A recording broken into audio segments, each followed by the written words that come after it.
about whenever we're feeling like we really have to call them and we just can't take it anymore? Instead of calling our exes, let's call each other. I love that. I love it because we're intercepting each other's sadness. Yes. Yes. We're each other's sadness sisters. Well, Sadness Sisters sounds like you're Diane Keaton and I'm Meryl Streep and we're in a Broadway play, but I like it, yeah. That's a great cast. You should cast plays.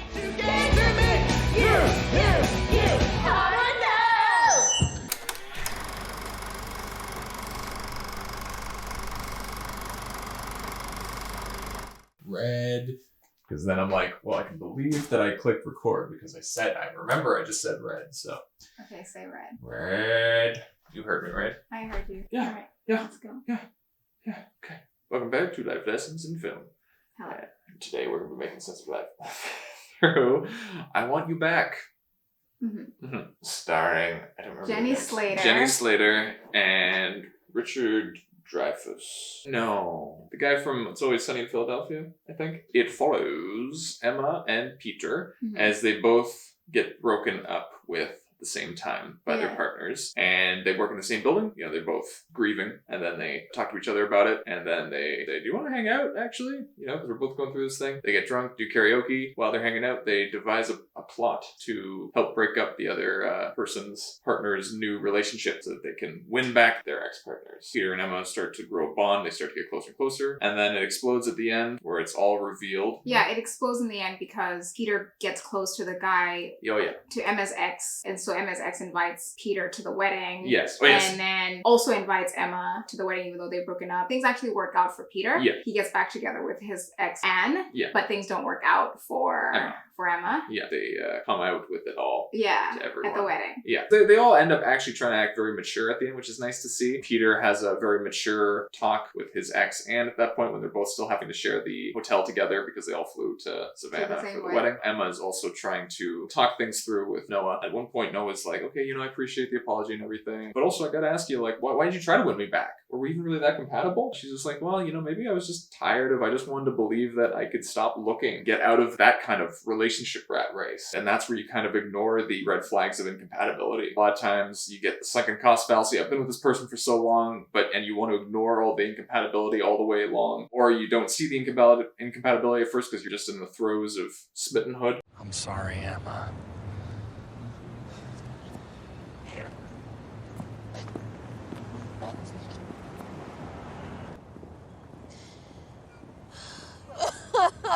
Oh my God. Oh my God.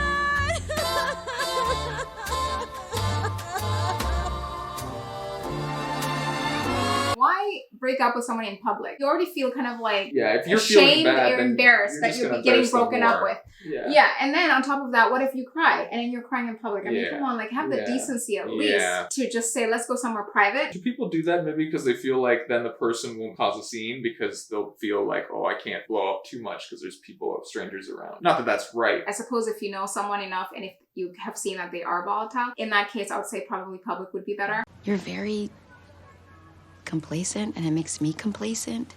And I really wanted a big life. Yeah, I wanted to study Commedia dell'arte in Florence and I wanted to do Shakespeare at the Globe in London. 6 years and we've never even been out of the country together.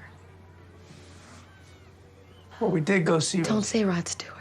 And, right, she's just like, not exciting enough, Super annoying. Yeah. Honestly, you're too complacent and that makes me complacent. And she's like, we've never even been out of the country and don't even say the Rod Stewart thing. I'm like, who is in the relationship? Yeah. Is Peter in the relationship alone? Not taking any responsibility for their half of, Yeah. It's also not accepting that if you find yourself, you're with someone for a long period of time, there's going to be periods where life is not necessarily boring. It's kind of a lot of it. What's boring and what's interesting is kind of mindset. Yeah. But there's still going to be parts that are repetitive, redundant, mundane. And if you can still go through those periods with your partner and still feel, at ease or content or happy, then that's compatibility. I like that kind of definition of it. Other people, they kind of look at a relationship as an activity. On the weekend, we have to do something. Yeah. Something has to be happening in a relationship. Otherwise, this is not worth it. And still looking for external satisfaction. Because if she wasn't, she'd be okay with herself. She'd be like, well, I also do love teaching. She kind of comes around at the end realizing, maybe I'm just going to be an English teacher that likes theater, but doesn't necessarily have to be a famous person that works in theater. Yeah. I'm going to kind of like ride on someone else's coattails, and she gets this person who kind of fits the idea of a life that she wants for herself. I can't take it with this guy. Look at that bio. Logan Santos. Artist, director, human. Oh, you're a human man? Wow. Dude, that's awesome. What's that like? I bet he's a chill hang. Come help paint sets for Andrew's middle school production of Little Shop of Horrors. Is he 14? Andrew's middle school, that's Anne's school. So this guy is the drama teacher at her school? Really? Because it's an illusion too. Logan, the guy that she breaks up with Peter for, he finds Emma at a restaurant eating on her own, and he talks about how he feels really behind. Do you ever feel like you're getting left behind? Yeah, constantly. That's one of my main feelings. Yeah? I just got invited to my ex-boyfriend's wedding. Oh no. Yeah. They're all in their 30s, they're all struggling with their relationships and everything, and where they're at in career, where they're living. Anne is feeling like, I'm behind in my goal of wanting to be a successful actor like Kate Winslet. So I'm going to be with this guy that at least is in the field of acting or theater or something like that. But then he himself sees other people that he knows and feels like, what am I doing? I'm just putting on middle school plays. Yeah. Even his whole thing is an illusion. She also just wants to accept his illusion and not actually where he's at. Exactly. And so many people, I think, just want to remain in that denial of the illusion of their partner, not who their partner actually is. Yeah. The illusion, I think, of what it means to live the life that you are envisioning. For example, the threesome. Peter is not that boring. He's not the worst at all. He's really kind, and he's really sweet, and he's funny, and he has my back, and he cares about me, and he would never make me have a threesome with this horrible woman. I am so sorry. Oh, no, I'm not being great. Logan, you're right. I don't want to do this, and I don't want to do anything with you ever again. See you at school. Anne is like, okay, well, you wanted to be this Hollywood star, and these are the kinds of things that people who aspire to be big stars do. So you can't be seen to be a prude. You have to do this, even though she doesn't like it. And I kind of feel like that's the same with Logan, because every single thing that he does feels so disingenuous. Do you know what I mean? He makes it as though, like, this is just kind of like eating cereal in the morning. It's not a big deal. First of all, thank you for sharing that. You're welcome. To be honest, I was expecting this. Really? Yeah. It's definitely something I'm open to. I've had quite a few threesomes in the past and some really great memories. Yeah. But Anne, what do you think? What do I think? Yeah. Well, I mean, you are always saying that you want to explore new parts of yourself. Right? No, I want to. You're right. We've been talking about it, and so I do. I want to. Wow. He's also quite manipulative about it. You can see that these two people are not comfortable. Your girlfriend is not comfortable with this, and yet you're pushing it. They know that the person wants to seem like someone who'd have threesomes. Logan, knowing that, he'll say, you can back out any time, so he's safe. They can't accuse him of anything. Exactly. Free of guilt. Free of guilt. He knows how to kind of push that. But I thought you wanted to be cool, not like your lame ex. I also like the relationship between Emma and the kid. Oh, yeah. I like how honest she is with him. Can I tell you a little secret about being an adult? We're all just pretending that we know what we're doing. And we're hoping that we don't screw it up too badly. And then we're feeling really shitty about ourselves when we do. So, why don't you cut your gay dad some slack and maybe try talking to him? None of that condescending stuff where you're like, oh, well, you're 11, you don't know anything, or being careful about how do I have a conversation with an 11-year-old. Kids know a lot. We try to pretend that we know what we're doing. And there's a lot of reasons that you're doing that. You know as an adult that the kid is relying on you. And so you cannot be seen to not know what the heck you're doing, right? But then it becomes toxic where you then start being a dictator. Never willing to have doubt or questioning happen. That's really the thing, is like, we're all just trying to do a good enough job that it's nothing disastrous happens on account of us. The kind of adult you want is one who admits that. If an adult does not admit that I have no clue what I'm doing, I'm just trying to do my best, red flag, nation. Yeah. People really love this one. It's supposed to help you find your purpose. Work-wise, because I know how unhappy you are at your job, and I don't know, I figured it could be useful if you decide to choose a new path. Yeah, I don't need your help figuring my life out, Peter. I'm not a problem that needs to be solved. Yeah, no, of course not. I didn't mean for it like that. It's just...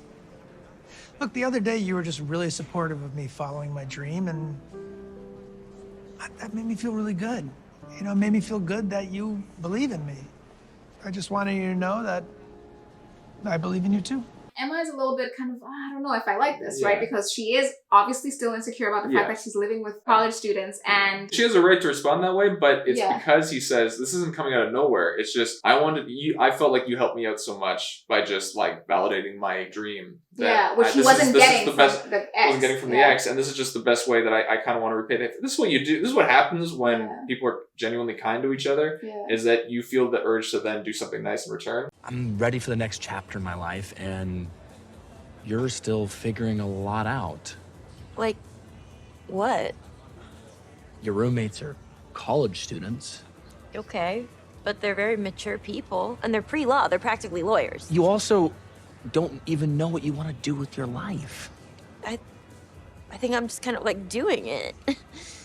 The guy that breaks up with Emma, Noah, is like, I'm growing up, you're not growing up. Instead of trying to help her out, right? Yeah. Not thinking about the dad passed away and then what happened. Maybe she's still living that trauma. Do you know what I mean? She wasn't able to finish her schooling, which kept her behind because her dad had cancer. So very understandable stuff, but he was ignoring that. If you have concerns about your 30-year-old girlfriend living with college students, why are you trying to help her out? I don't want you to have a threesome with Anne. Yeah, I don't either. I don't want to have a threesome with anyone ever.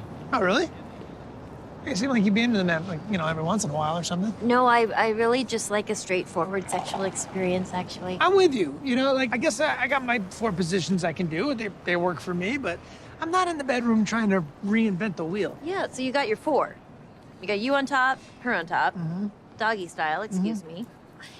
And what's the 4th? There is no 4th. I don't know why I said it. That relationship was just absolutely fantastic. Great chemistry. Yeah. And they're just goof drops. Love that too. She wants to come over. I think she broke up with Logan. I know. Emma, you did it.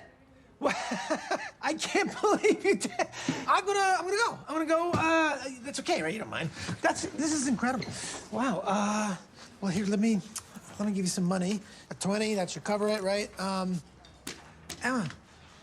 Thank you so much. Really, you're amazing. Yeah. She realizes first that she's into Peter. Yeah. And then she's broken up Anne and the other guy. And so then Anne calls Peter. Peter's like, oh my God. Yeah. It was so sad. I know. And then when Peter comes by her work and is like, I realize, we didn't really think this through, did we? But now it's not going to work for us to keep hanging out because then they're going to know we knew each other. Yeah. It was so sad. I know. Yeah. But it worked out in the end. It did. Emma's roommates are awful. So selfish. Oh my God. Yeah. Just a quick reminder. We're having the study group over on Saturday, just in case you wanted to not be here. Oh, young man, maybe I'll just stay here in the apartment that I pay to live at. But who knows? Who knows? Oh, we have people coming over, our study group coming, so in case you might want to, not be here. Like, they're the kind of people that they feel insecure because they're like, oh, we're living with a lame old person. Yeah. And then it's like, we're going to have, our friends over, so, could you not be there? Yeah, you're such a Debbie Downer in their minds. Yeah, exactly. Yeah. They think, you're not fun all the time. You're going through a breakup and you're disturbing our peace. You know? Even though they're having loud sex. Here comes my love. Where do you want my love? Oh my God, everywhere! Oh my God! That sounded like the finale. Yeah. You see, this is a tricky thing, right? There are two issues here. They're super entitled. Emma's paying rent. Nobody's living there for free. They moved in to a home that she was living in. No one put a gun to their head to move in with her. They could always move out. They could always move out. They knew what was going on, right? The tricky part of living with a couple. Do you know what I mean? You're outnumbered automatically. You're outnumbered automatically, and they want the space to be theirs. They want to be able to have, loud carnal knowledge. They want the freedom of living alone, even though they also want the comfort of having someone else pay rent. Which is like, okay, if you want that, then just find your own place. Yeah. I don't care how unaligned you are, Yeah. With the person you're living with, but you chose to live with them and respect the fact that it's also their space. I don't understand people who act that way. And there are people who do act that way. I feel like that's about it, right? I don't know if there's anything else. Let's see.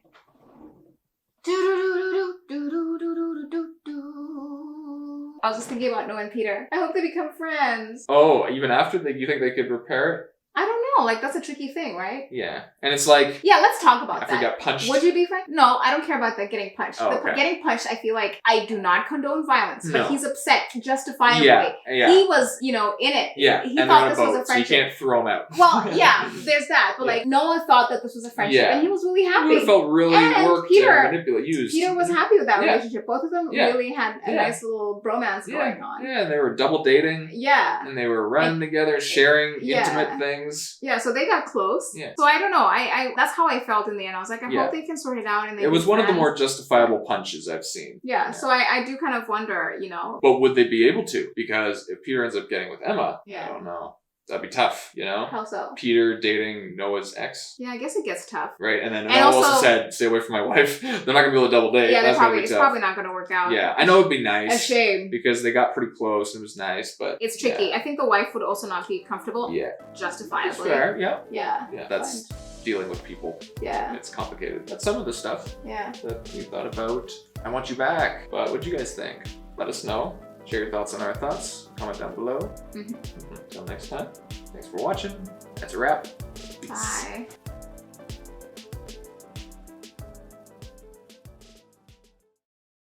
Do it. Do not do it. Do it. It's what Leighton wants. I gotta do it. You heard her. Look, we've all had a lot of fun tonight, but maybe just step back down. I think they got Scrabble inside. Let's just... Top No! Woo! Is he dead? Maybe. Touchdown!